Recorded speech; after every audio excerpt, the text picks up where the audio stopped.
With this 2% interest rate, this is MD over P naught, amount of money that existed in this room in our hands. Why are we holding this money in our hands? Because we want to go out to the canteen to buy food later. Alright, you want to take a taxi home. Or you want to keep it for rainy days. Okay, or some of you are watching the stock market, waiting to buy bonds. Okay, so point A on the money demand curve. I don't mark the intercept right here, it's very strange one. We just know the intercept is H0 plus H1y over H2. Slope 1 over H2. Okay, now let's do the second analysis. So now let's say there's an increase in income. Alright, if there's an increase in income, alright, we know, okay, individuals, alright, would like to increase their spending. Therefore, we know money demand will increase primarily for transaction motive and precautionary motive. We want to spend more now, or we want to spend for rainy days. Right? So that is the primary motive. We will not immediately take the money and buy bonds on. We won't. Okay? Remember, in the economy, there are the rich, the middle income, and the poor. You still must think about the poor. They won't want to buy bonds yet. They will just hold the money, right, for transaction and precautionary motive. So you can see, go to the diagram. Money demand goes up. Means at the same interest rates, go all the way a little bit to your right. You see, same interest rates. But imagine next week when you come for lecture, all of us have $50 more in our pocket. What will we do? We will hold it, right? We will hold it, and when we go to the canteen, alright, we know we can spend more. I know I have more money for rainy days. So at the same interest rate I naught, my money demand went up to MD over P1, point B. Okay? And we also assume, for simplicity, H2 is constant. So what do you see? Right? The entire curve must have the same slope, 1 over H2. But now the point is outside the curve. That tells us we should have a parallel rightward shift of the money demand to MD over P2.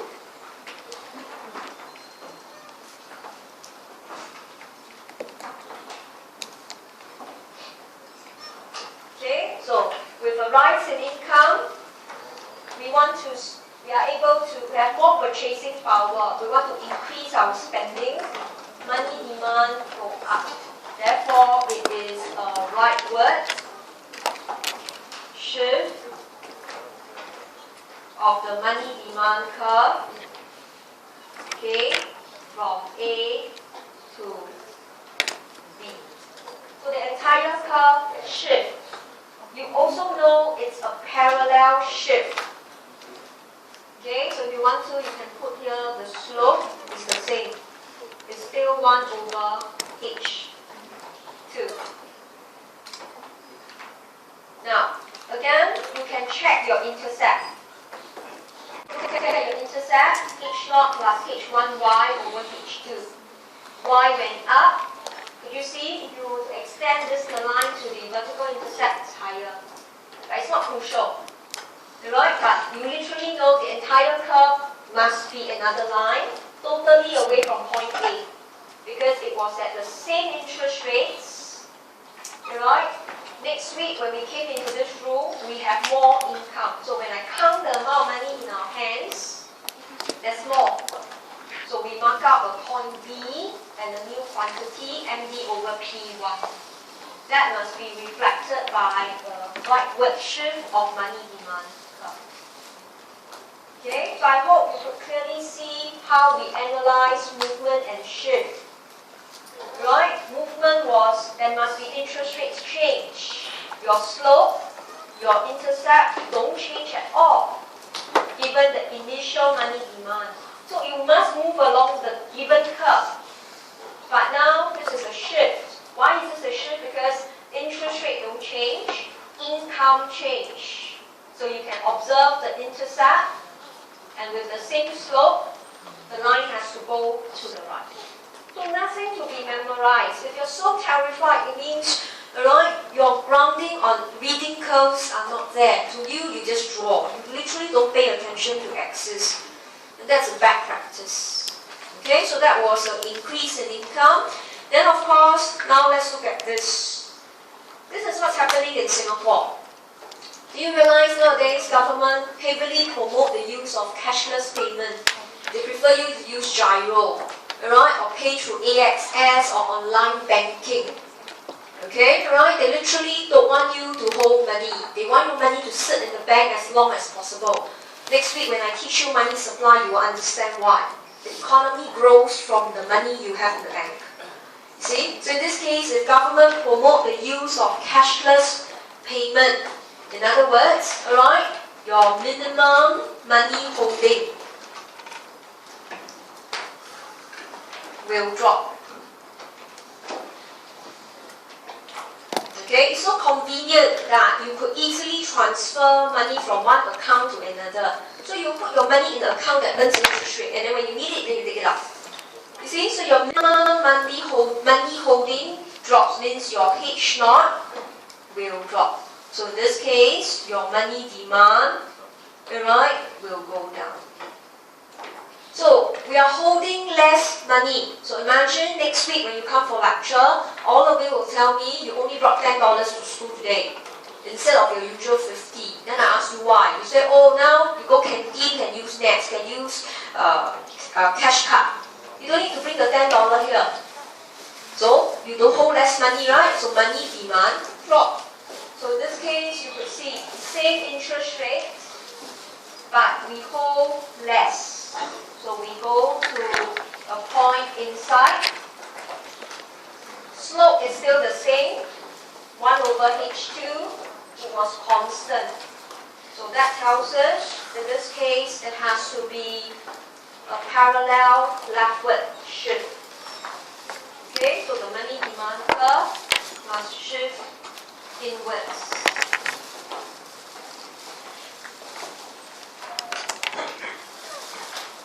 And also, if you were to check, you will see that the vertical intercept also drops. Look at your vertical intercept, H0 plus H1y minus H2i. So now your H0 drops. Your vertical intercept versus the original curve will go downwards. It's parallel, right? This green line, the slope is still 1 over H2, but lower intercept at point D. Showing you your money demand, MD over P drops to MD over P2. So it was a leftward shift. Okay, so in this case, let's finish off the analysis. So this would be a leftward shift of our money demand curve, right, from A to B.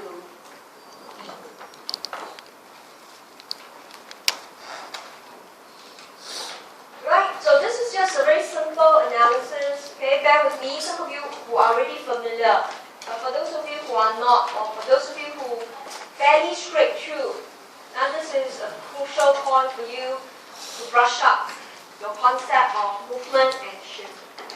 Okay, now this an exercise for you to think through. Recently, when we have ATM frauds, if you remember last year in EBS, there was ATM frauds. Right? That okay, there were what we call an attack that people could withdraw our money on our behalf. Okay, look at ATM frauds. Let's look at even banks' instability.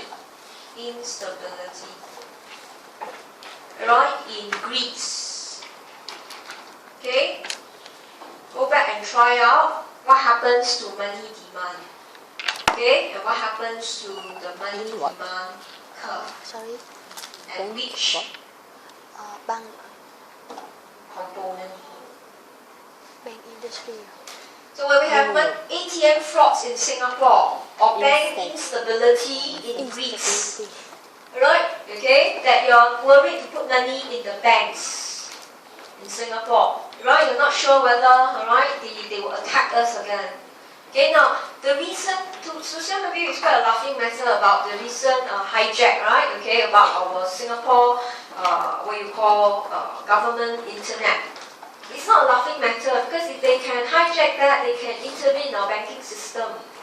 And it's quite tricky because we pay gyro for many government services. So to some of you, you all are thinking, oh yeah, our government deserved it, you know, they have been so stuck up. But think about it, it will come to layman because if they crack that system, means your payment could be nullified. Your life can break down like that, you know. I mean, of course, we exaggerate it, but we shouldn't condone such practices. Although, of course, within how many days they say they caught the culprit, right? But all of us were just saying, oh, you know, this is just for a show. Sometimes when you are being cynical, think carefully first. It has an impact, and sometimes we being so cynical, we promote a lot of wrong deeds. We supported it indirectly. Alright, so that's why I'm not against social media. Okay, I'm also those people who openly say a lot of things, but nowadays we must be careful. A lot of wrong behavior was sparked off because we supported it unknowingly. Alright, so you know, nowadays when you're more economic strained, before you point your finger at government, ask yourself, can you be the government? If you cannot, then you shut up. Alright or not? Is it so easy? All of you like to say, oh, let the opposition take over. Then I ask you, if opposition take over, where's your CPF money? You don't have zero. You want that or not? You can't, unless you have a better solution. Okay? So I'm not going to that. If you want, you can sit with me in the canteen 6 o'clock, I'll still talk with you over there. I want to do that, okay? But let's come back to here. Okay? But stability is important. It's very important. Okay? Or even in Greece, in Spain, and Italy. Now, go and read yesterday's newspaper. Okay? Let me tell you what happened to me yesterday. Yesterday at this time, I wasn't in Singapore, I was at the Great Wall. I finished climbing the Great Wall yesterday. Yeah, I was at the Great Wall. Yeah. I didn't go Great Wall, I climbed it. So anyway, I was on the plane back, I was reading the newspaper. In Spain, not talking about my Great Wall experience, but I came back, then I realized how fortunate we are. We are so fortunate now. Because when you are in China, you are just 0.0000%, and who cares about you? Really, nobody who cares about you, but here in Singapore, you make one small noise, government kanjong a big one. He does. But put that aside, so I was reading the newspaper, that in Spain, if you're a master's degree graduate, guess where you work? Supermarket. And your pay is only €400, and you have to accept that. You cannot say, I want to complain on online citizen, wow, I graduate, how come I only earn, who cares? And you can't even seek employment in another city because you'll be seen as a betrayal of your own country. Can you imagine the state? Then I look at all of you and go like, well, you're very fortunate, no? At the most, you cannot get a job for 4 months, and then you work in banks, you know, then you start off as maybe interns, then ask you to go on the street to give pamphlets. You say, cannot, I'm a UOL first class honours student, how can I give pamphlets? Cannot. But you're earning how much? 2,500, which is equivalent to maybe €1,000, compared to the, what should I say, 200 or 400 euro cashier in a supermarket. So, let's not take things for granted, because honestly, in Singapore, a lot of things are on our side. But take ourselves 5 years, we will be just like Spain and Greece if these things are not stable. Alright, okay? So things like ATM frauds, bank instability, they are very important. They ensure your blood flows properly in your system. If not, you get choked. You know what you get? You get stroke. You must get stroke now. You cannot talk properly, you cannot walk properly. So you can't. Alright, so come back to here. So go back and practice. Right? How ready we must ensure stability in the country, and people must have a correct mindset. We must support our government, whether you like it. Okay, so with that, let's move on to page 5. So that was the Keynes model.